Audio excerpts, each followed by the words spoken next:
은혜와 사랑을 참으로 감사합니다. 오늘도 거룩하고 복된 주일 주셔서 주님 전에 나오게 하셔서 예배하게 하시니 또한 감사합니다. 오랫동안 우리와 함께 신앙생활을 했던 우리 김승주 자매 한국에 돌아가게 되었습니다. 주님께 사랑하시는 그 딸이 어느 곳에 있든지 어디를 가든지 주님께서 지켜 보호해 주시고 그의 앞길을 하나님께서 인도해 주셔서 형통한 길로만 걸어가게 하시고 그가 받는 걸음걸음이 하나님께서 예배하신 최고의 길이 될 수 있도록 인도해 주시옵소서. 한국에 가서도 그곳에서 좋은 신앙 공동체 만나 신앙생활 잘 할 수 있도록 도와주시고 주님 나라를 위해서 일하는 주님의 귀한 딸이 되게 하여 주시옵소서. 오늘 예배 드리는 우리 모든 성도들 기억해 주시옵소서. 또 처음 이곳에 와서 예배 드리는 영혼들이 있습니다. 그들의 예배 기뻐 받아주시고 또 이 시간 말씀 들을 때 이 말씀을 통한 하늘의 깨달음이 그들의 마음판에 깊이 새겨질 수 있도록 인도하여 주시옵소서. 주님께서 이 시간 우리 모두와 함께해 주실 믿사오며 예수 그리스도의 이름으로 기도드립니다. 아멘. 오늘은 우리 교회력의 출발이라고 할 수 있는 대림절 첫 주입니다. 교회력은 교회의 달력이라고 할 수 있는데요.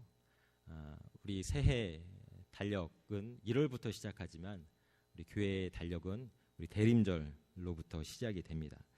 대림절은 성탄절 이전의 4주간의 기간을 뜻하는데요. 예수님의 탄생을 기다리는 절기입니다. 그래서 이 대림절에는 어둠을 밝히기 위해서 이 세상에 오신 예수님의 탄생을 기다리면서 이렇게 뒤에 양초 4개를 세워놓고 한 주 한 주 그 양초에 불을 붙이면서 예수님의 탄생을 기다리는 절기입니다.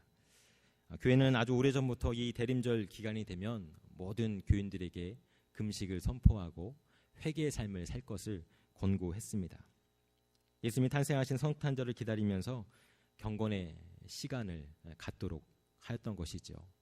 그리고 세례받는 세례자들을 준비시키면서 교회의 새로운 식구로 받아들일 그런 준비도 하기도 했습니다. 올해 12월 한 달밖에 남지 않았는데요.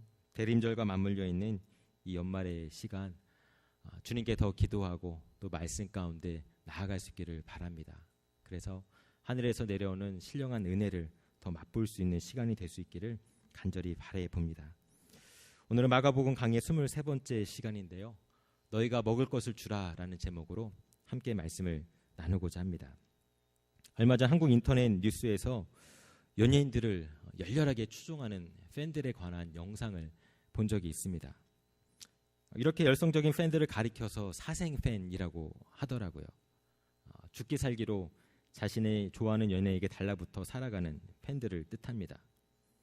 이러한 사생팬들은 연예인이 해외 공연을 떠나게 되면 그가 어떤 비행기를 타는지 사전에 정보를 다 알아낸다고 해요. 그래서 그 연예인이 타는 비행기 티켓을 구입하는 사람이 있다고까지 합니다.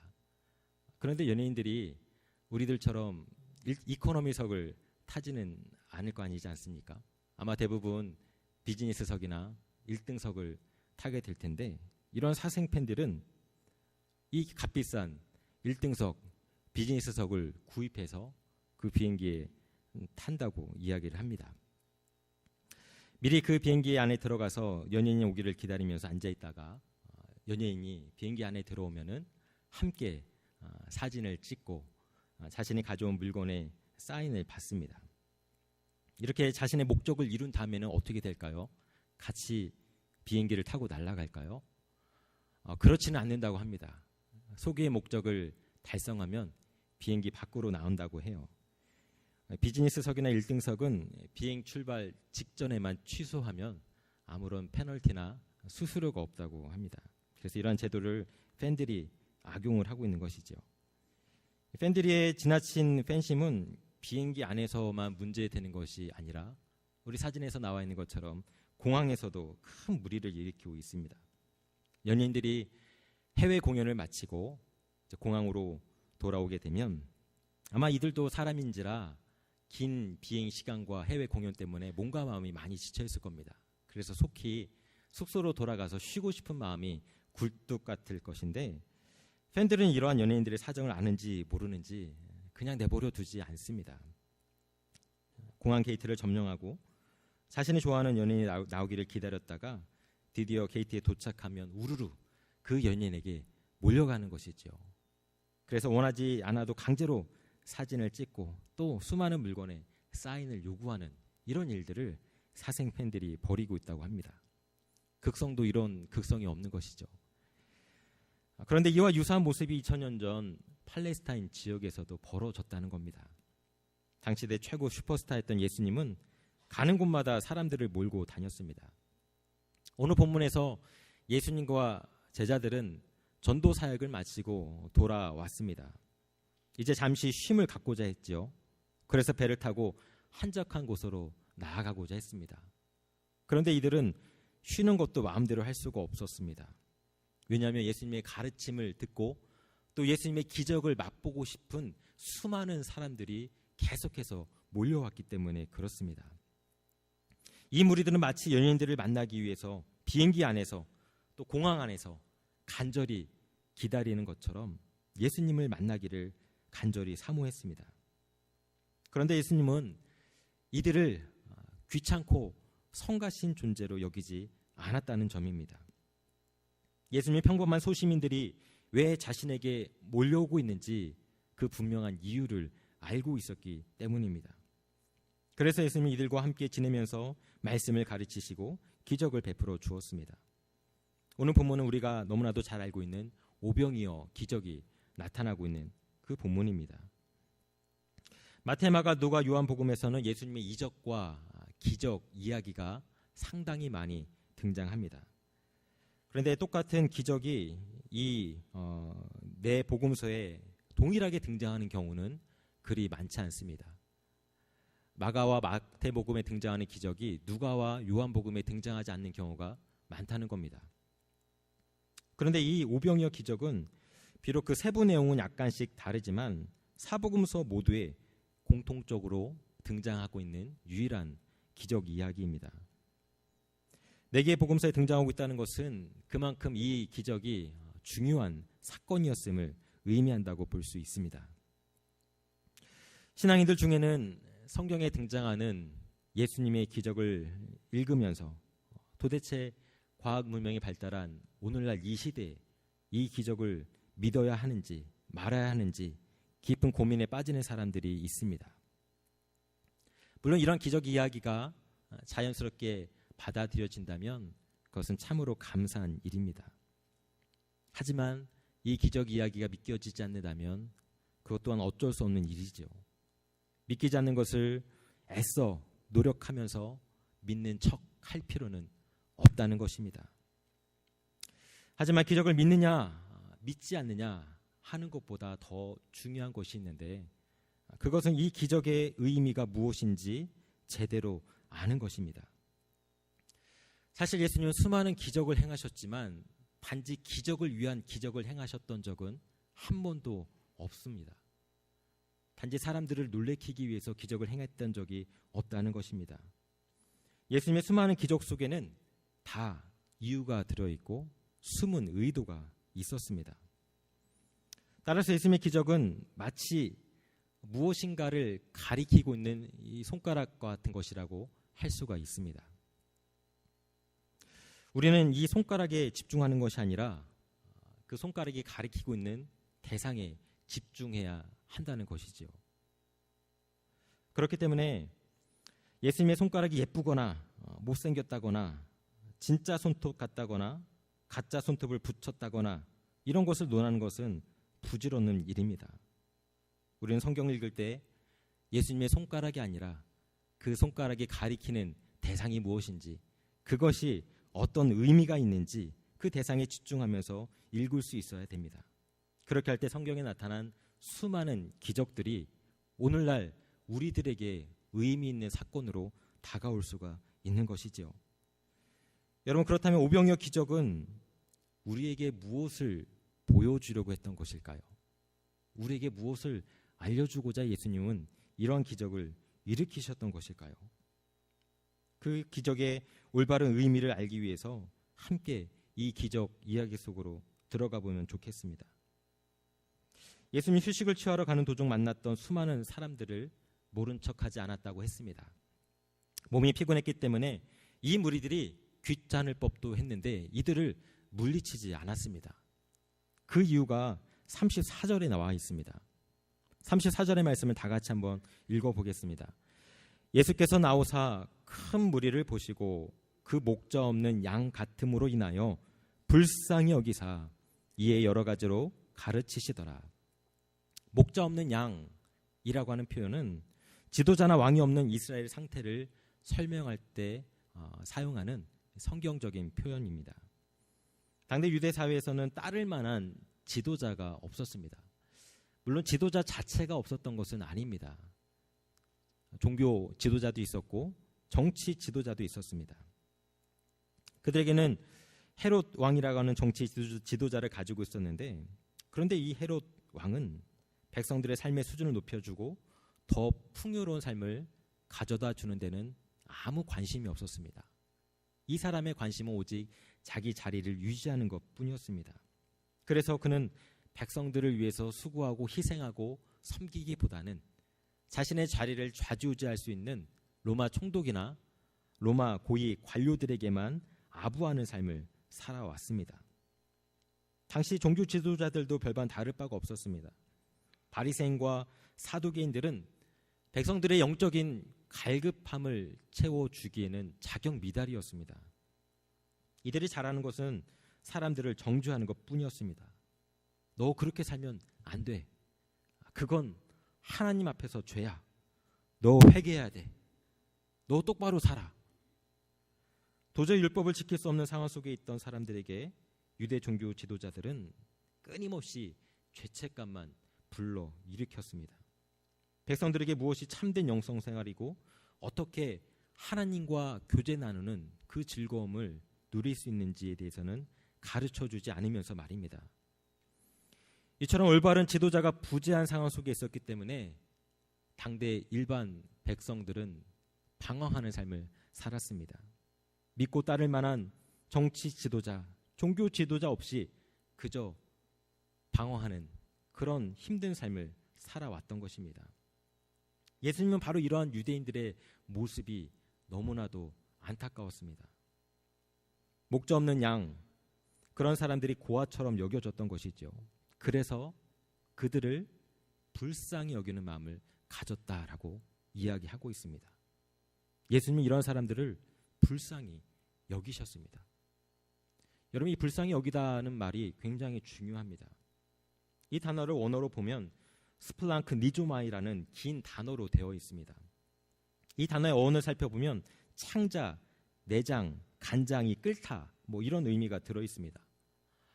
따라서 불쌍히 여기다라는 말은 고통 중에 있는 사람들을 바라보면서 내 창자가 끊어지는 듯한 고통을 함께 느꼈다는 의미이지요. 또한 불쌍히 여기다를 영어로 살펴보면 compassion이라고 되어 있습니다. compassion이라는 것은 함께라는 의미의 come과 고통, 고난의 의미의 passion의 합성어입니다. 따라서 예수님이 유대인들을 바라보면서 불쌍히 여겼다는 것은 그들의 처지와 형편을 마치 자신이 아파하는 것처럼 고통스럽게 아파하고 공감하셨다는 것을 의미합니다. 여러분, 내가 사랑하는 누군가가 아파하고 힘들어할 때 내 마음이 어떻습니까? 그 사람을 바라보면서 내 마음 역시 고통스럽고 힘들어지지 않습니까? 나 역시 내가 사랑하는 사람으로 인해서 아프고 힘든 시간을 보내게 됩니다. 그것이 바로 불쌍히 여기는 마음, 컴패션의 마음, 예수 그리스도의 마음이었던 것입니다. 이처럼 예수님은 백성을 불쌍히 여기는 그 마음이 있었기 때문에 그들을 위한 놀라운 기적을 행할 수가 있었던 것이죠. 기적은 타자를 불쌍히 여기는 마음, 그 마음을 가지고 너의 아픔을 나의 아픔으로 여길 때 시작이 되는 것입니다. 예수님은 백성들을 불쌍히 여기는 마음을 가지고 그들에게 신나게 가르침을 베푸셨습니다. 우리는 오병이어 기적을 보면서 예수님이 먹을 것을 베풀어 주셔서 사람들의 육체 또 물질적인 필요를 채워주시는 것에 집중하는 경향이 있습니다. 하지만 예수님은 물질적인 필요를 채워주시기 전 늘 먼저 하신 일이 있었는데 영의 양식을 채워주는 일이었습니다. 말씀을 가르치는 일이었죠. 예수님이 가르치셨던 말씀은 어떤 것들이었을까요? 마가복음 1장부터 예수님은 계속해서 동일한 내용을 사람들에게 가르쳐 주셨는데 그것은 바로 하나님 나라의 복음이었습니다. 물론 예수님은 지금 예수님을 만나기 위해서 예수님을 찾아온 사람들의 당장의 현실적인 필요가 무엇인지 분명히 알고 있었습니다. 사람들 중에는 병자도 있었고 귀신 들린 사람도 있었고 수많은 문제들 때문에 힘겨워하는 사람도 있었고 배고픔에 굶주리는 사람도 있었습니다. 하지만 예수님은 가장 먼저 하신 일이 이들의 삶의 문제를 해결해 주는 것이 아니었습니다. 그것보다도 먼저 예수님은 그들에게 가르침을 베풀어 주었습니다. 하나님이 누구신지, 하나님 나라는 무엇인지, 어떻게 그 하나님 나라에 들어갈 수 있고 지금 이 세상에서 그 하나님 나라를 어떻게 누릴 수 있는지 하나하나 세세하게 영의 양식을 먼저 그들에게 전해 주었습니다. 예수님의 이 가르침은 시간 가는 줄 모르는 그런 놀라운 가르침이었습니다. 한참 신나게 가르치고 있는데 어느덧 해가 져서 어두워가고 있습니다. 옆에서 지켜보고 있던 제자들이 안 되겠다 싶어서 예수님에게 슬쩍 말을 건네지요. 35절과 36절에 이렇게 기록되어 있습니다.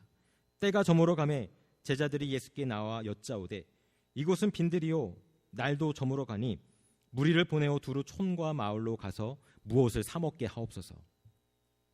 무슨 말입니까? 예수님, 시간이 많이 흘렀습니다. 이제 가르침 좀 중단하시고 저들도 이제 집에 돌아갈 때가 되었으니 빨리 집으로 돌려 보내십시오. 더 이상 늦기 전에 말입니다. 그러자 예수님이 뜬금없는 말을 하죠. 너희가 먹을 것을 주어라. 그냥 저 사람들 돌려보내지 말고 너희가 먹을 것을 주어서 돌려보내거라. 그럼 지금 여기 모여있는 사람이 몇 명인데 이 사람들을 다 먹이라고 하는 것입니까? 뚱딴지 같은 예수님의 말에 제자들이 이렇게 대답합니다. 37절 말씀이죠. 우리가 가서 200데나리온의 떡을 사다 먹이리이까. 제자들은 예수님이 농담하는 줄 알았습니다. 그래서 제자들 역시 농담처럼 이야기합니다. 예수님 이 사람들 다 먹이려면 한 2, 3만 달러는 필요하겠네요. 한 데나리온은 일용직 노동자의 하루치 품삯입니다. 200데나리온은 200일치 샐러리인 것이죠. 굉장히 많은 액수입니다. 하지만 예수님은 지금 굉장히 진지합니다. 뭔가를 작심하셨습니다. 굶주린 이 사람들을 그냥 돌려보내고 싶지 않으셨던 겁니다. 그래서 제자들에게 먹을 것을 최대한 구해오라고 말씀하십니다. 그러자 제자들이 가져왔던 것이 떡 5개와 물고기 2마리였습니다. 마가복음에서는 누가 떡 5개와 물고기 2마리를 제공했는지 그 대상이 나오지 않지만 요한복음에는 이렇게 말하고 있습니다. 여기 한 아이가 있어 보리떡 5개와 물고기 2마리를 가지고 있나이다. 떡 5개와 생선 2마리는 한 어린 아이에게서 받아온 겁니다. 이후 예수님은 사람들에게 명하여서 50명씩 100명씩 무리지어 푸른 풀밭에 앉게 했습니다. 그리고 41절에서 이렇게 말씀하고 있습니다. 예수께서 떡 5개와 물고기 2마리를 가지사 하늘을 우러러 축사하시고 떡을 떼어 제자들에게 주어 사람들에게 나누어 주게 하시고 또 물고기 2마리도 모든 사람들에게 나누시매. 떡을 떼어 제자들에게 나누어 주셨다고 합니다. 그 전에 축사하셨고요. 우리가 어디서 많이 들어본 문구 아닙니까? 우리가 성만찬을 거행할 때 떡과 포도주를 축사하고 떡을 떼어 사람들에게 나누어 주며 받아 먹으라 라는 이야기를 성만찬에서 듣고 있습니다. 여러분, 오병이어 기적은 어떤 의미에서는 성만찬의 원형이라고 할 수가 있습니다. 성만찬은 무엇입니까? 예수님의 죽으심과 고난을 기억하며 생하는 기독교의 중요한 의식 중 하나입니다. 성만찬은 단순히 떡과 포도주를 먹는 자리가 아니라 하나님의 임재가 일어나는 자리입니다. 그렇게 이 땅에 하나님의 나라가 실현되는 장소가 바로 성만찬이 일어나는 곳입니다. 기적을 베풀기 직전 예수님은 사람들에게 하나님 나라에 대해서 가르쳐 주었습니다. 그리고 오병이어 기적을 통해서 이 땅에 임하는 하나님 나라가 무엇인지 이 사람들에게 직접 보여주고 있는 것이죠. 하나님의 나라가 이 땅 가운데 임하게 되니 어떤 일이 벌어지게 됩니까? 42절부터 44절까지 이렇게 기록되어 있습니다. 다 배불리 먹고 남은 떡 조각과 물고기를 12바구니에 차게 거두었으며 떡을 먹은 남자는 5,000명이었더라. 대단한 일이 벌어졌지요. 남자들만 무려 5,000명을 먹이는 놀라운 일이 벌어졌습니다. 여자와 어린아이까지 합하면 그 숫자는 아마 2만 명을 훨씬 넘게 될 것입니다. 그런데 이렇게 배불리 먹고도 남은 떡과 생선이 12바구니에 가득 채워졌다라고 이야기를 하고 있습니다. 여러분, 그런데 여기서 우리가 주목해야 될 것이 한 가지 있습니다. 이런 오병이어 기적이 일어나는데 결정적인 역할을 했던 한 가지 일이 있다는 것입니다. 그것이 무엇입니까? 어린아이가 가져왔던 오병이어 보리떡 5개와 생선 2마리입니다. 오늘 본문의 기적은요, 예수님이 사람들을 바라보면서 불쌍히 여기는 마음, 그 마음에서 시작이 되었습니다. 그리고 어린아이가 자신의 소중한 도시락을 예수님께 드린 것을 통해서 완성이 되었던 것이죠. 한 아이의 보잘것없는 도시락 한 바구니, 그 한 바구니를 통해서 남자만 5,000명 먹이는, 그래서 수많은 사람들의 한 끼 식사를 해결하는 놀라운 기적을 일으켰다는 사실입니다. 여러분, 이 아이의 헌신적인 도시락 하나가 바로 하나님 나라를 이 땅 가운데 경험하도록 하는 마중물이 되었다는 것입니다. 혹시 마중물이 무엇인지 아십니까? 예전에 한국의 수돗물이 집집마다 공급되기 전에는 집에 수도 펌프가 있었죠. 우리 어르신들은 아마 경험했을 수 있을 텐데요. 이 수도 펌프에서 물을 끌어올리기 위해서 필요한 것이 있었는데 그것이 물 한 바가지였습니다. 이 바가지 안에 들어있는 것을 마중물이라고 합니다. 마중물을 펌프에 들이붓고 영상이 아마 사진이 PPT로 준비되었을 텐데 펌프에 들이붓고 손잡이로 힘껏 펌프질을 하면 처음에는 아무런 반응이 없습니다. 하지만 지하수로 연결된 그 관에 압력이 도달하게 되면은 지하에서 물을 끌어올려서 콸콸 쏟아지게 하는 역할을 합니다. 내가 목마르다고 이 마중물을 다 마시면 나 한 사람만의 갈증은 해결이 될 수가 있을지 모릅니다. 하지만 이 마중물을 펌프에 집어넣으면 많은 물을 끌어올려서 수많은 사람들의 갈증을 해결하는 데 도움을 줄 수 있다는 사실입니다. 예수님께 드린 보리떡 5개와 물고기 2마리, 이것이 바로 마중물이었습니다. 이것은 단지 한 사람의 배만 불릴 수 있는 분량의 음식에 불과했습니다. 하지만 내 소유물을 희생해서 하나님께 드릴 때 그것이 마중물이 되어서 수만 명의 사람을 먹이는 귀한 도구로 쓰임받을 수가 있었던 것입니다. 결국 예수님은 이 오병이어 기적을 통해서 우리에게 들려주는 이야기가 있는데 그것은 이것입니다. 오병이어 기적은 우리가 이 땅에서 하나님 나라를 맛보고 누리기 위해서 우리가 가져야 할 삶의 자세가 무엇인지 가르쳐주고 있다는 것입니다. 하나님 나라를 누리고 맛보며 살기 위해서 하나님 나라의 백성은 어떻게 살아야 합니까? 2가지 마음을 품고 살아가야 하는 것이죠. 예수님처럼 서로를 불쌍히 여기는 마음, 그리고 어린아이처럼 나의 것을 희생하며 헌신하는 그 마음 말입니다. 하나님의 자녀들이 이 2가지 마음을 품고 이 세상을 살아갈 때 지금 여기에서 우리는 오병이어 기적 가운데 임했던 하나님 나라를 우리 역시 경험할 수 있다는 것입니다. 프랑스 출신의 유대인 철학자 레비나스라는 사람이 있습니다. 이 레비나스는 2차 세계대전 당시 아우슈비츠 수용소에서 고난을 당하다가 생존한 사람으로도 잘 알려져 있습니다. 그런데 놀랍게도 포로로 잡혔다가 살아난 레비나스는 독일인들을 증오하고 미워하지 않기로 결단을 했습니다. 오히려 동료 유대인들에게 독일인들을 용서하자고 주장을 합니다. 이와 같은 주장의 배경에는 그 나름대로의 철학이 있었기 때문입니다. 레비나스는 이 세상이 살맛나는 세상이 되기 위해서 모든 사람들이 나 이외의 다른 사람들을 약자로 대해야 된다고 이야기합니다. 내 이웃이 나보다 돈도 많고 권력도 많고 힘도 세고 가진 것이 많다 할지라도 그 사람을 약자로 대하자고 이야기합니다. 쉽게 말하자면 내 이웃을 불쌍히 여기자는 것이지요. 비록 내 이웃이 나를 사랑하지 않고 나를 인정해 주지 않고 받아들여 주지 않는다 할지라도 그 사람을 무조건 환대해 주는 것, 그것이 내가 이웃을 대하는 기본 태도, 자세가 되어야 한다는 것입니다. 그렇게 할 때 이 세상이 사람 살기 합당한 세상이 될 수 있다는 것이죠. 여러분, 이것은 레비나스뿐만 아니라 하나님의 백성, 하나님의 자녀가 가져야 할 삶의 기본적인 태도이기도 합니다. 여러분, 세상이 어두워지고 삶이 갈수록 팍팍해지는 이유가 무엇입니까? 왜 갑질이 끊임없이 벌어지고 있고 증오와 혐오가 끝없이 펼쳐지고 있습니까? 요즘 보니까 남성은 여성을, 또 여성은 남성을 서로 미워하고 증오하는 젠더 간의 대결이 너무나도 심해지고 있습니다. 왜 이런 현상들이 이 세상 속에서 벌어지고 있는 것일까요?